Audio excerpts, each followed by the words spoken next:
Is that light usually red or green? We're good to go. All right. So thanks for coming out. My name is Nick Klemchek. I'm the director of the Schenectady Soil and Water Conservation District. We're a resource for municipalities, residents, schools, to help protect the natural resources of Schenectady County. One of the things we do is give this annual good housekeeping training. This is a mandate for the MS4 permit and annual training, and we'll kind of get into why we're doing it and its purpose. So get started. Where do we? Is there a little clicker?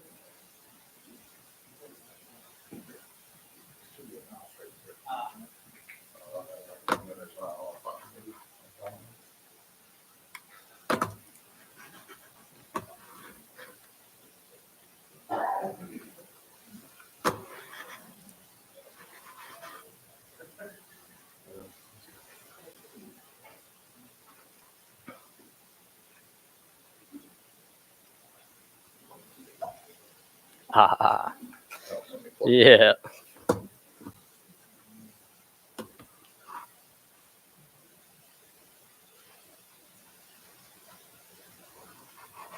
There we go. All right. So the Federal Clean Water Act, it's why we're here today. And its goal is to keep rivers and streams clean, right? Everybody uses water in some way, whether we drink it, we fish, we swim. We all need clean water, right? So the Federal Clean Water Act was put into place to help keep that water clean for our use. And how is this done? It's done through the regulation of discharges of pollutants for industrial practices, industrial operations.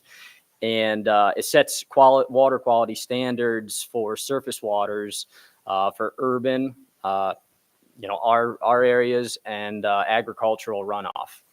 So the water that comes out of the sky, falls on the ground, can pick up pollutants and eventually run into streams, rivers, and eventually the ocean, right?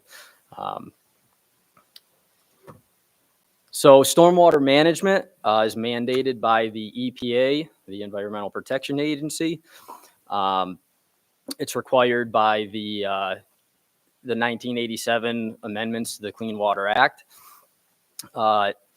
It's regulated through the New York State DEC and regulated MS4 municipalities. So it's our job to try and keep that water clean, and it's regulated by the New York State DEC.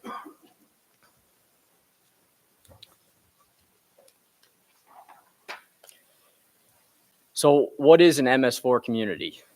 So it's a conveyance of water through a state, city, town, village, or other public entity that discharges into the waters of the United States. So in an MS4 community, that water isn't treated before it goes into those U.S. waters. It simply runs through ditches, culverts, right into the rivers, right into the lakes, and eventually into the ocean. It's not a combined sewer, and like I said, it's not treated. So the water that goes into those conveyances, we need to try and keep that water as clean as possible, so that when it comes into the river, it's not affecting wildlife and water quality. So with the MS4 permit, there's a stormwater management program that needs to be followed. There's 6 key aspects to that program. We're going to focus on 3 and 6, illicit discharge and detection. So anything that's getting dumped down into the drains, culverts, ditches that shouldn't be there. And we're going to focus on 6, pollution prevention, and good housekeeping of municipal operations. So what can we do in our day-to-day job to help keep those waters as clean as possible?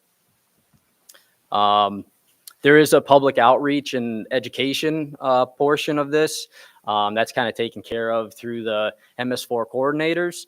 Public participation and involvement. So getting the public involved, letting them know about these best management practices, making sure that they're doing what they can to help keep the water clean. Another big one is for the construction site runoff control. So any construction sites, housing developments, industrial buildings, they have to follow certain standards when they're in the construction phase to help keep the runoff from their sites clean, right? And then post-construction site runoff control. So after that construction is finished, making sure that the soil is covered, mulched, seeded, so that, you know, if we get a heavy rain event, it's not causing all that erosion on those exposed soils. So there's a lot to this program, and it takes a lot of people to help manage it. And then our operations are part of that and trying to keep the water clean. So illicit discharge detection and elimination. So obviously this photo shows somebody dumping something down the sewer drain or catch basin. So, you know, this is something that maybe you guys can see when you're out there. You might see evidence of it, you know, that it happened at a previous point. And you can notify and let people know that, hey, this is happening. People can keep an eye out to keep this from happening again. Obviously, this is an issue in an MS4 community that that pollutant, whatever he's dumping down the drain, is not getting cleaned or not getting filtered out at a municipal water plant. It's going right into the nearest stream and then eventually into the river. And in our case, the Mohawk River, right? So it's going to flow right in there and obviously degrading water quality. So just keep an eye out when you're out in the field for things like this. Other sources are overflowing septic systems. If you know, some people notice that there's a septic system failing. It's the responsibility of the landowner, obviously, to take care of that. But that's just one thing that can degrade water quality. Laundry wastewaters, improper oil disposal, and illegal dumping in ditches. So what can we do as a municipality to help keep the waters clean? And part of that is developing a program to prevent pollutants from entering those storm drains. So part of that is park and open space maintenance. So fertilizers, grass clippings, leaves, getting into those storm drains, fleet building and roadway maintenance. So trucks, if there's they're leaking oil or grease, that's a pollutant, right? Building and roadway maintenance, salt comes to mind, right? When we're applying salt, it is a pollutant. We need it to keep our roads clean, but we can do what we can to minimize and help keep water clean. Stream and wetland modification, marine operations. So obviously streams serve a purpose, wetlands serve a purpose. We don't want to take those away, right? We want to, when we're doing modifications, following the correct procedures, New York State DEC permitting, to ensure that those streams and wetlands are healthy. And employee training. So this is what we're doing today. And then training should never stop, right? We should always keep learning, and throughout the year,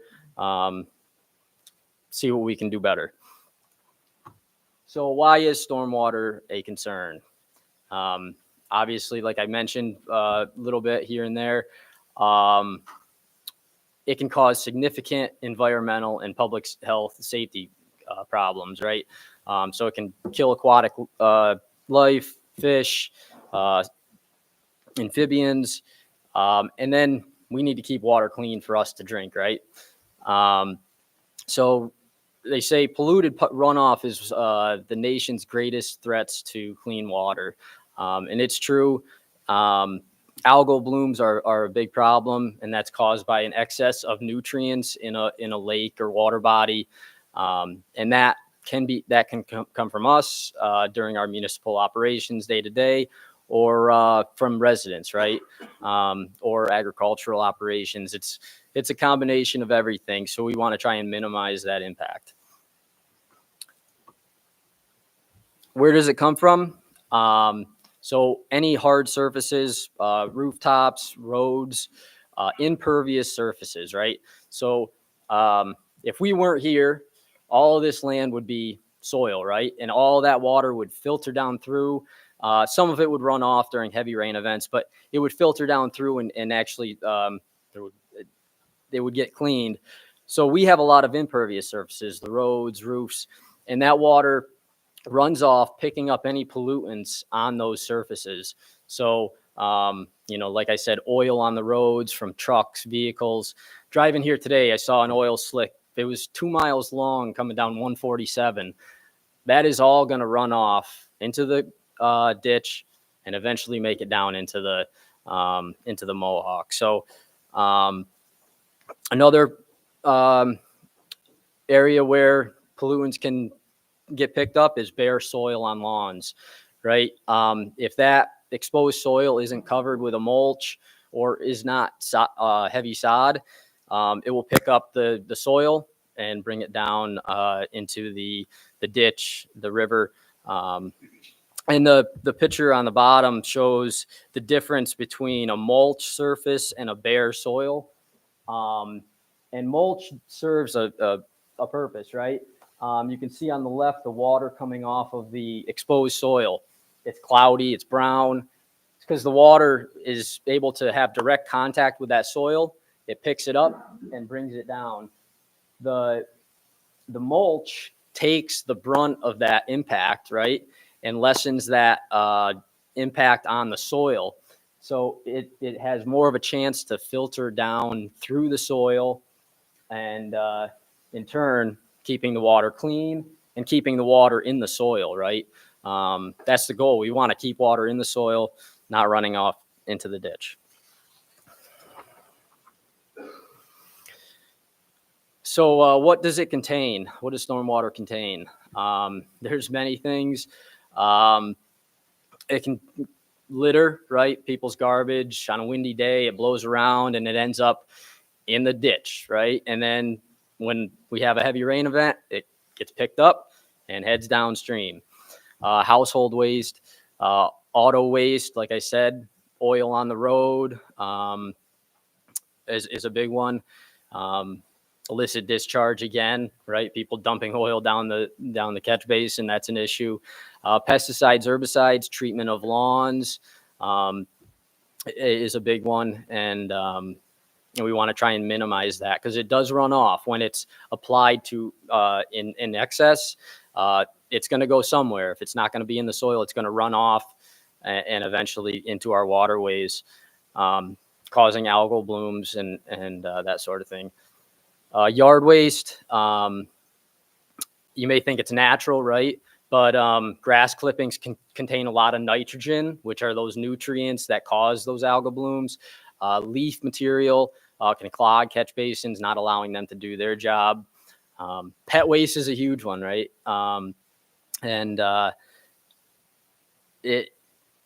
Those are nutrients right there, right? Causing algal blooms. And then another one not on there is silt and sediment, right? Picking up that the soil. You can see on that picture up in the right corner, all the silt in that water, that cloudy brown. Those are nutrients in that water that can contribute to the algal blooms. So here's some examples. Uncovered salt storage is a big one for municipal operations.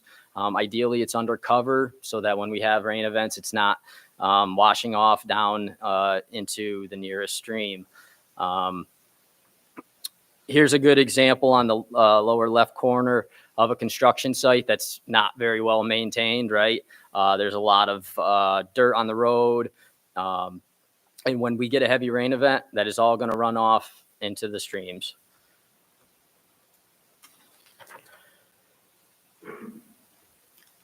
So as I've said many times, this stormwater is going into the ditch, right? It's going into the nearest stream. Could go into a lake from there or a river.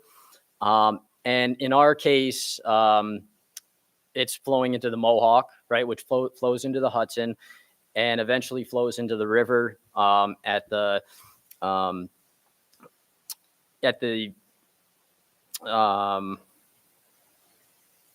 Atlantic Ocean, right? The Hudson River meets.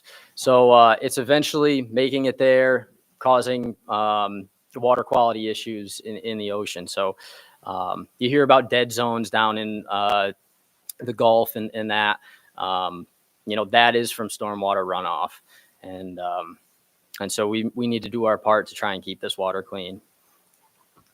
So some other impacts locally that we can see from stormwater are erosion, right? So those impervious surfaces are causing more water to be conveyed into those ditches and streams, right?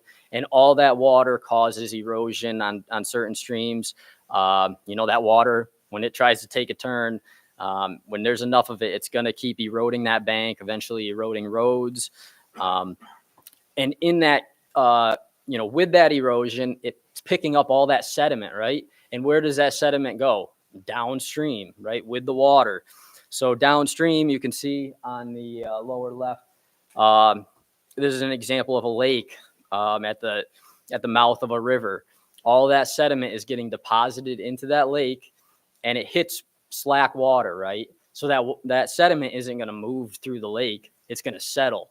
And so that's where you see the deposition of all that silt and sediment.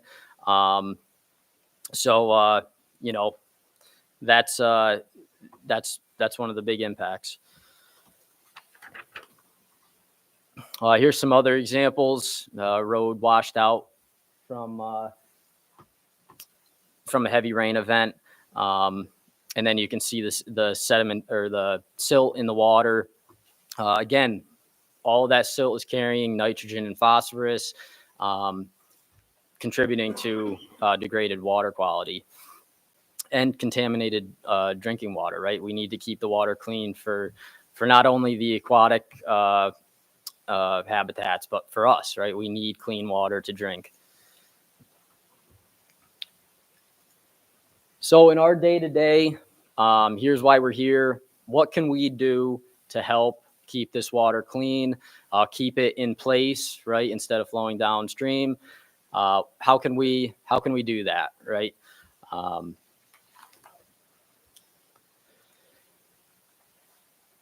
So here's some pollution prevention measures. Containment is a big one, right? Contain fuel, paint, solvents.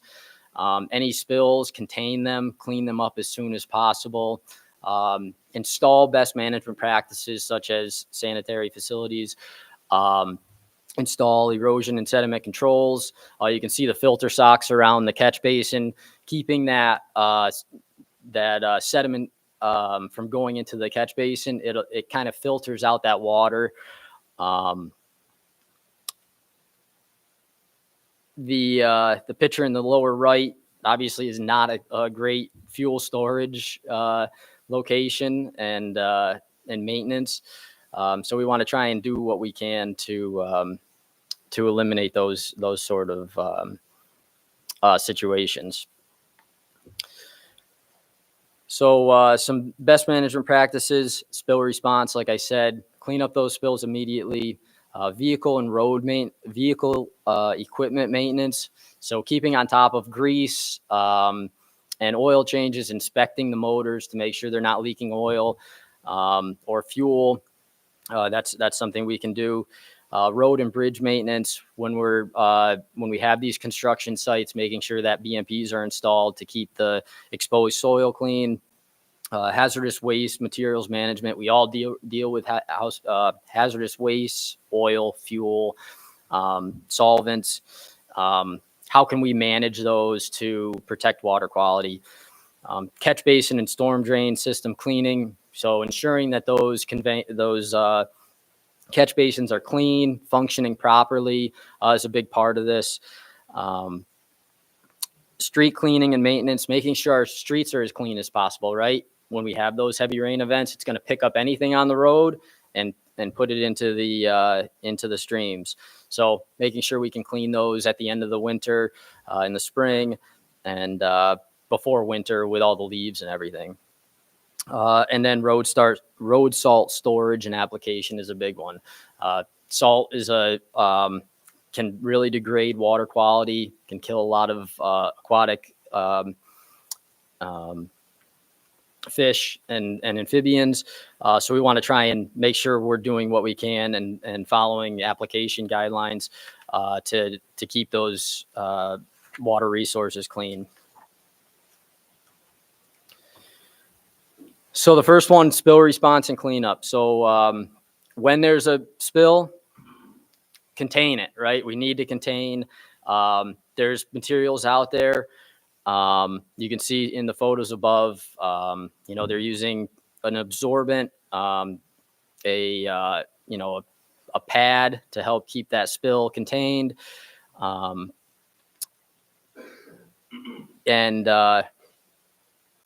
Just make sure it's done quickly and as good as you can so that when we get a heavy rain event, it's not mixing with the storm water.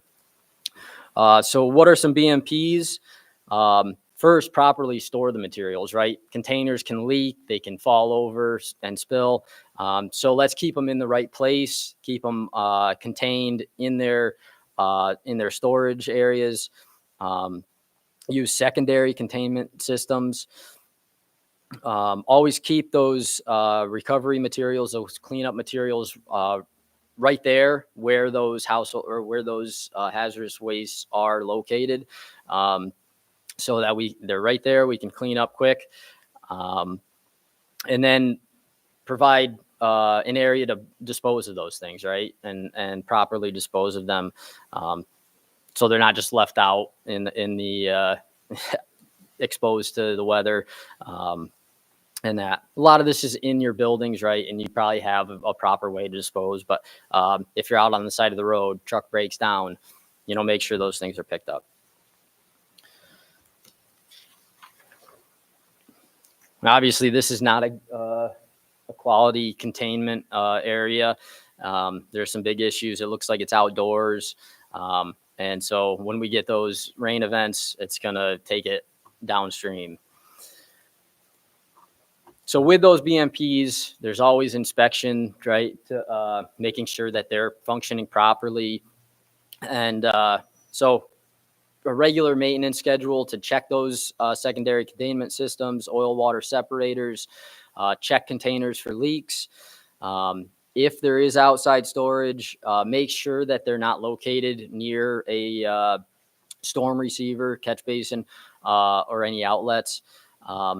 And if there's inside storage, floor drains, right? Where do they go? We don't want the floor drain to empty out into the ditch next door. Plug them up, right? Just keep them plugged, and then you can clean the spill up without the risk of it going down the drain and affecting water quality.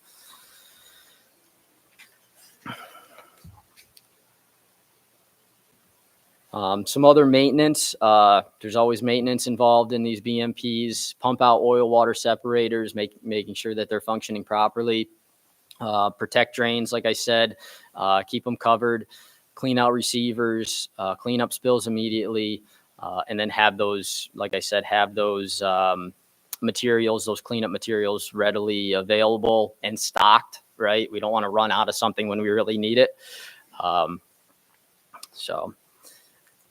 Vehicle and equipment maintenance.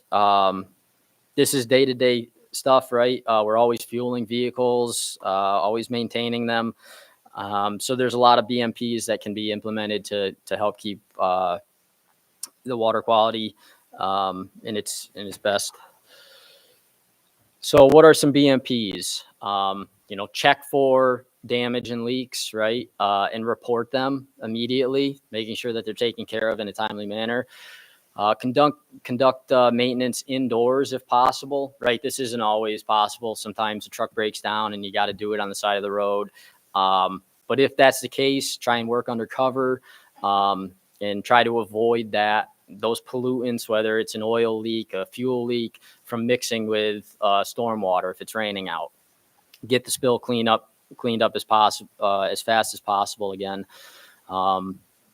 Seal floor drains in those maintenance areas, right?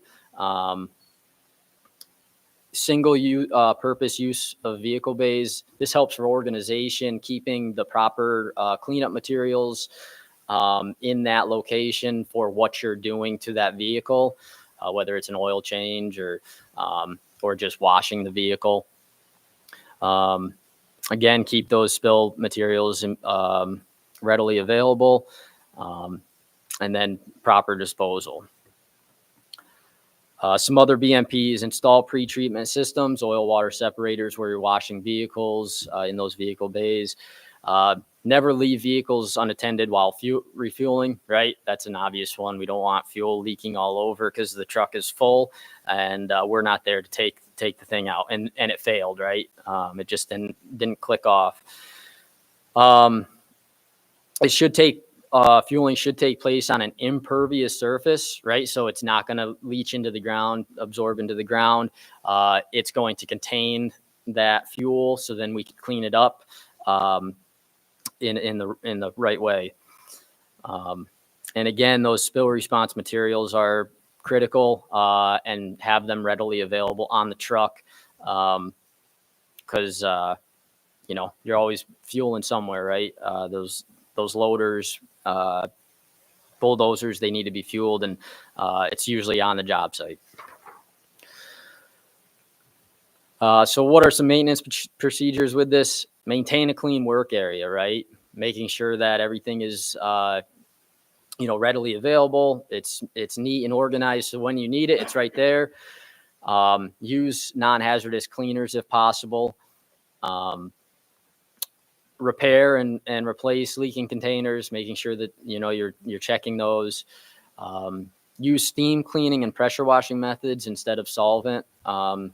Sometimes it's not possible, but pressure washing is a good tool to have to get some of that excess grease off, and so that when you're out there working, it's not falling off the machine. And use designated wash stations that will filter the wash water, right? There's a lot of grease, there's a lot of salt that comes off of these loaders and trucks. So washing them in the right spot so that it's not running off into the catch basin and into the streams. So roadway and bridge. Oh, I guess I'm a little bit behind. Sorry. Roadway and bridge maintenance. So right now, probably not construction season, right? Not doing a lot of this, but it's coming. And you'll be replacing culverts, paving, ditching. So there's a lot of BMPs that can be implemented to ensure that we maintain water quality and keep the water safe, right? We want it fishable, swimmable, and drinkable, right? So what are some impacts to stormwater during these roadway and bridge maintenance operations?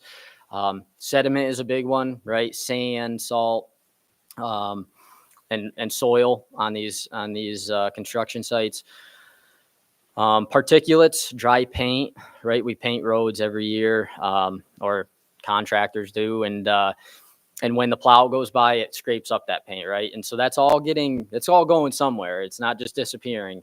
And then other debris, garbage. So like I said, it's not just disappearing. It's going into our conveyances and eventually making it into the river. So we want to try and keep it as clean as possible. So what are some BMPs? Incorporate preventative maintenance and planning, right? Plan ahead, try and work in dry weather if possible, right? Not always possible, but if you can, that's always best case scenario. Stage road operations and maintenance activity, making sure that BMPs such as silt fencing,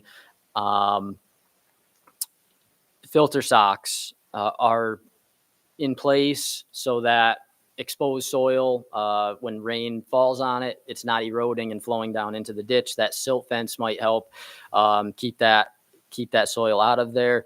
Cover catch basins if you need to in some areas. Clean up fluid leaks immediately. Again, that's a big one. Just clean it up and make sure that the supplies are readily available. If possible, restrict the use of herbicides. Again, that is going to flow downstream and run off and degrade water quality. It's not always possible, but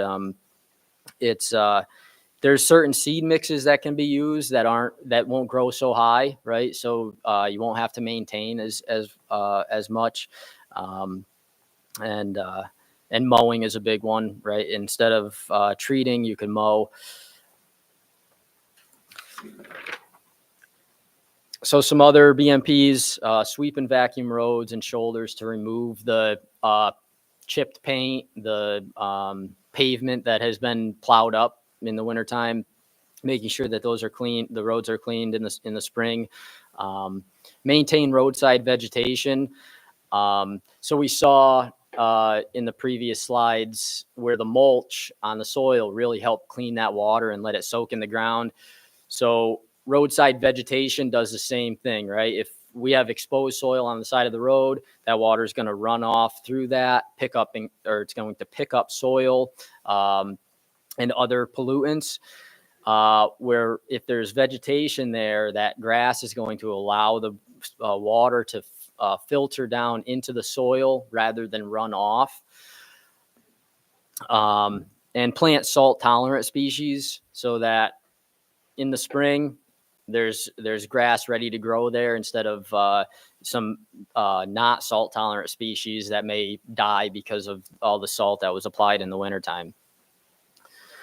Clean out catch basins regularly, have a maintenance schedule, and ensure that it's followed. Keep sediment from entering drains and eroding in ditches. There's a photo of hydroseeding there. When a ditch is cleaned out, we want to replace that or have grass growing there as soon as possible, right? So we want to try and plant seed there to get that process started so that when we have a rain event, it's not going to erode that ditch. Stabilize and control runoff of disturbed sites. So you can see in the bottom right-hand picture, a mulched soil surface on top with some stone that's going to help prevent erosion. And soon there will be, vegetation there to help filter that water.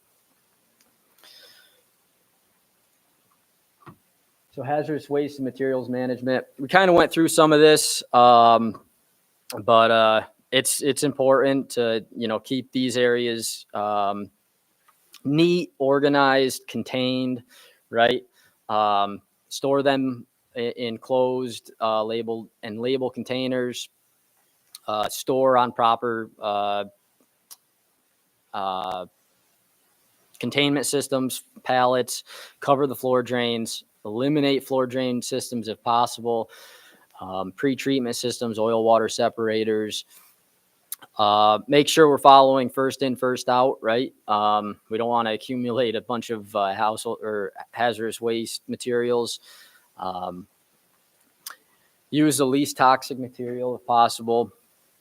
Install secondary containment systems. Eliminate waste. Reuse solvents if possible. Instead of just discarding them, try and reuse. Recycle materials and ensure proper disposal.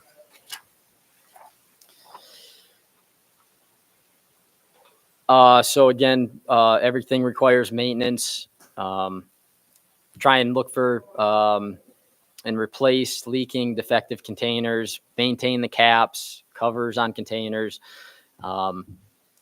Keep it neat, right? So you can get in between the aisles wherever you're storing this, making sure that you can access these areas and this material. If there's a spill, and it makes your job easier too, right? When you need to find something, it's right there and ready to go. So catch basin and storm drain system cleaning, making sure that this is scheduled and the schedule is followed. In the fall and spring is an important time to do these things.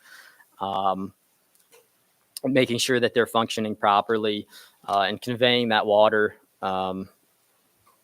when we need it. So what are some BMPs? We can increase the cleaning frequency. 20% per year is the requirement.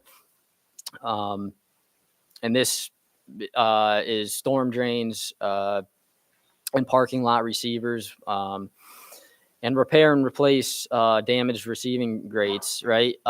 Garbage can get through some of those holes in that defective grate and eventually make it down into the stream, right? So if we have, proper catch basin covers, it's going to help stop that material from going downstream.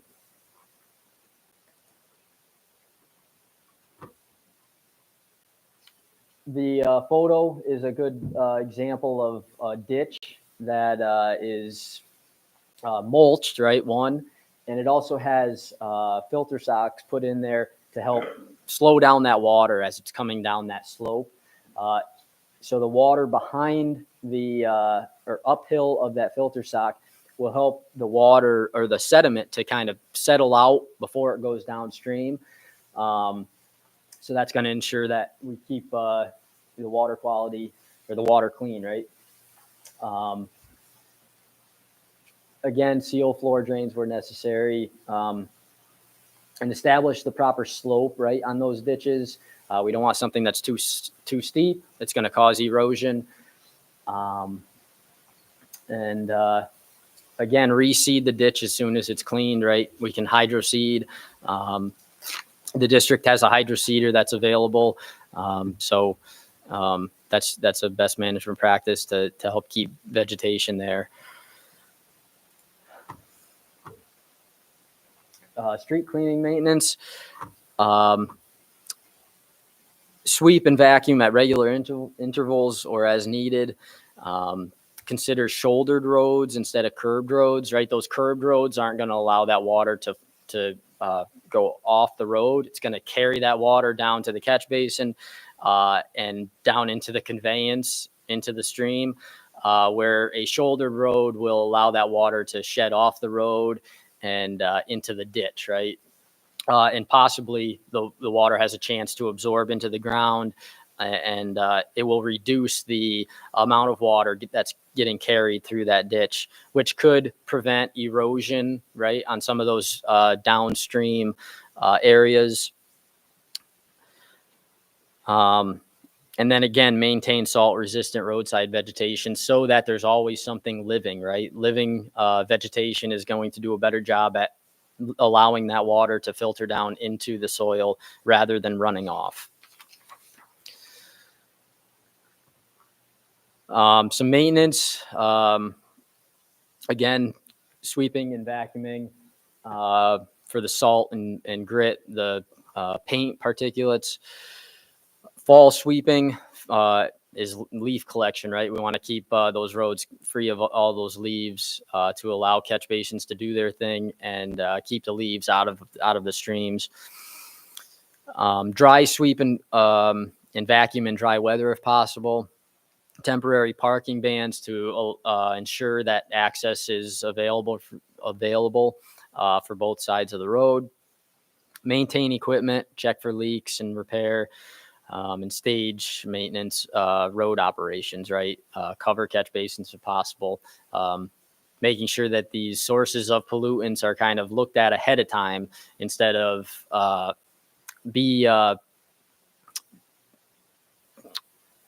just make sure that it's looked at so that you're not reacting to a problem. You've already taken care of the issue. Some BMPs for road salt storage and application. Make sure that the salt storage is covered if possible. Store it on a high elevation, right? So that if there's a flood, it's not, going to pick up all that salt.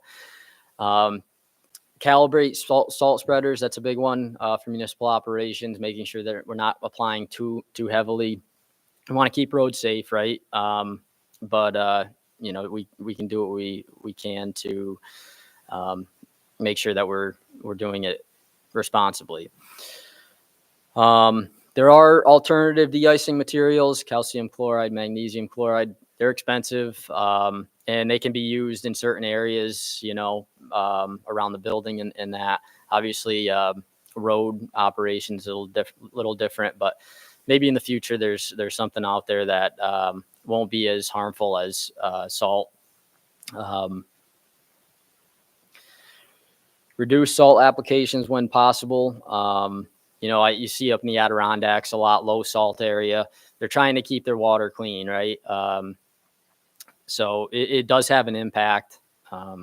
So make sure if you notice a faulty spreader, let somebody know and get it fixed. Unload